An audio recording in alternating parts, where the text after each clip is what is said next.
सोचिए कि वही रोहित शर्मा जिसने हमें पिछले 8 सालों में 2 आईसीसी ट्रॉफी दिलाई और आज उसे वो जगह छीन ली गई जिसकी उसने कभी कल्पना नहीं की थी। वो रोहित जिसने टीम का हौसला दिया, जिसने जीत की परंपरा बदली और अब अचानक उसका समय बदल गया। और वही दूसरी तरफ गौतम गंभीर, अजीत अगरकर जो मैदान पर कभी आग बिखेरता था, खास करके गौतम गंभीर, आज उसे बोर्ड भवनों में फैसले लेते देखना कुछ लोगों की आंखों में एक अलग चमक है। तो लोग कह रहे हैं कि यह सिर्फ टीम की पुनर्निर्माण नहीं दोस्तों, यह पुराने हिसाब बेइंसाफी का हिसाब साफ करना भी है। क्या यह निजी हिसाब है? क्या यह राजनीति का असर भी है या बस कड़वा परिस्थिति का नतीजा? महेंद्र सिंह धोनी का तो बदला नहीं ले पाया, लेकिन उसकी विराट कोहली,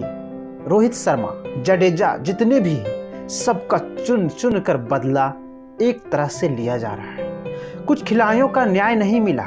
आज वे कहते हैं कि शायद ये वही पल है जब उनका दर्द सुना जा रहा है, लेकिन दर्द वही है। रोहित का अपना सब कुछ दे दिया और अब वह खामोशी जो चेहरे पर दिखती है वही हमारी भी खामोशी है। जब किसी ने आपकी उम्मीदों को आधार बनाया हो तब उसे हटाना आसान काम नहीं। यह कहानी सिर्फ एक कप्तानी से आगे की है दोस्तों। यह वह कहानी है जो गौतम गंभीर की फैसलों का कुछ लोग जरूरी भी मानते हैं तो बोलते हैं कि ये बदलाव है, और कुछ लोग कहते हैं कि बदलाव नहीं, ये कहीं बदला तो नहीं। तो दोस्तों यह साफ है 2027 का वह टूट चुका है, अधूरा हो चुका है। ऐसा नहीं हो कि 2027 तक आते आते ओडीआई सीरीज से पहले रोहित शर्मा और विराट कोहली, मेरी रोहित की और उन खिलाड़ियों की कई कहानी जिनकी मेहनत सपने उस फैसले का शतरंज पर टिका है।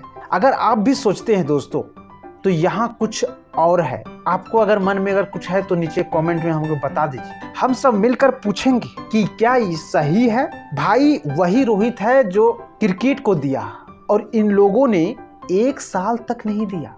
जरा आप सोचिए कि 1 साल और रुक जाते तो क्या होता, अच्छा से विदाई होती। वैसे तो कप्तान से वो T20 तो हट ही गए हैं, अब ओडीआई से भी हटा दिया गया। अब ऐसा नहीं कि उसका कैरियर भी खत्म। यहाँ साफ साफ है दोस्तों, पुराने चोटों को अब नया जवाब नई तरीका से बदला लिया जा रहा है। का जो 2027 का जो रोड मैप था उसके सवालों पर क्वेश्चन मार्क खड़ा हो जाता है। अब यही बात हो जाती है ना जब आईपीएल मैच में हार्दिक पांड्या को दे दिया गया था मुंबई इंडियंस की तरफ से। वहां पर भी थोड़ा सा जब बाउंड्री में तू उधर जा ऐसी नौबत आ गई थी। अब वही शुभमन गिल के इशारों से करना पड़ेगा। यहाँ भाई कुछ तो गड़बड़ हो रहा है, और गड़बड़ थोड़ा बहुत नहीं, बहुत बड़ा गड़बड़ हो रहा है। वैसे आप क्या